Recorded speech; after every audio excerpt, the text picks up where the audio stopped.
Kasama sa 8-point economic agenda ni Presumptive President Rodrigo Duterte ang pagsasaayos ng tax system sa bansa. Ayon sa susunod na Pangulo, sa ngayon ay pinag-aaralan niya ang paniningil ng mataas na buwis sa mga high earner habang mas mababang buwis naman para sa mga low at middle class. Si Lala Babilonia sa detalye. Pinag-aaralan ni Presumptive President Rodrigo Duterte ang pagsingil ng mas mataas na buwis sa mga high earner upang mabawasan ang binabayarang buwis ng mga low at middle class. Sa ilalim ng National Internal Revenue Code, mayroong 7 tax bracket kung saan ang kabilang sa pinakamababa ay sinisingil ng 10% at ang kabilang naman sa pinakamataas na bracket na kumikita ng 500,000 piso pataas kada taon ay sinisingil ng 32%.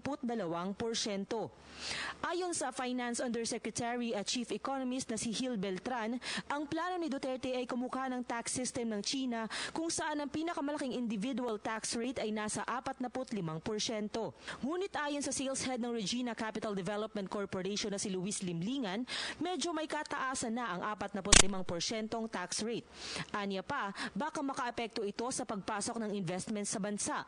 Maaring maging alternatibo raw ang pagsingil ng mas mataas pang buwis sa mga luxury products. Halimbawa ay sigarilyo at alak, pati mga luxury car.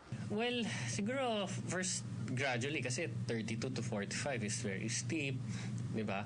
Alam ko naman I'm in favor naman with reducing the taxes for the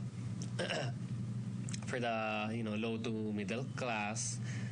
Maybe sa sa upper class, they have ability to supply some of the burden, 'di ba? But of course, I think there are other ways, there are other pockets to get this, 'di ba? Again, there's improved collection efficiency.